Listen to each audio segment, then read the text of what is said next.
Who created the Federal Reserve? That was designed Okay. in 1913. See, what they did was, this is before the Rothschilds were actually in power. The most powerful family in America was the Rockefellers. And in 1912, the Rockefellers wanted to create the Federal Reserve, but there was a guy called Mr. Uster. And Mr. Uster at that time was a boss. This guy owned 40% of all the mortgages in the United States of America. Could you imagine 40% of all the mortgages they're paying you? I mean, that's a boss. So he was so powerful that the Rockefellers couldn't just kill him because there would be a real consequences. So instead, they made a ship, and that ship was called the Titanic. And they made sure all the rich people got on the ship. Mr. Uster, the Morgans, the Rothschilds, the Rockefellers. And right before that ship took off, all the Morgans, the Rockefellers, and the Rothschilds all got off.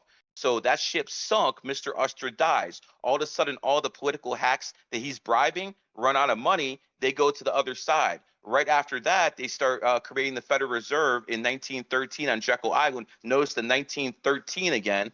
And that's when they got their bank. And then the next year, World War I started. So again, they need a reason. They need a mechanism to fund the war. They need the Federal Reserve first. So it goes like this: Titanic gets sunk, Federal Reserve, World War I. And yes, the Federal Reserve is economic terrorism, but it can't take the Federal Reserve away without destroying America, because the parasite has infected the host to such a point where if you cut out the parasite, the host dies, which means America is no longer a superpower.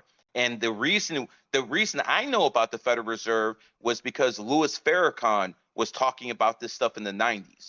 I didn't know what the Federal Reserve was until the Honorable Minister Farrakhan started fucking pointing this stuff out. Once I learned about the Fed, I'm like, okay, then came William Cooper and all these other guys, Alex Jones afterward. By the time Alex Jones got there, I already knew all this stuff. And when you start looking at the big picture, you start understanding that these people have been manipulating stuff for an awful long time. And you want to say, what good are the numbers? I just broke down exactly how they've been doing this through numbers. And that's the whole point. Because when you understand how numerology and astrology works, they can't lie to you anymore, bro. They can't lie to you anymore. Like apparently, the Federal COVID-19. Reserve Act was passed in 1913. The chat saying. Yep. And by the way, it was signed by Woodrow Wilson. You want to guess when he was born, President Wilson? When? Come on, it's the Federal Reserve is the richest fractional reserve currency bank in the world. So and when Woodrow Wilson signed that, I know the quote. He said that he basically signed away to the enemy. Yes. That was his biggest regret. What day is he born on? He's like, he destroyed America. Was he born on the 8th? 28th. 28th. Okay.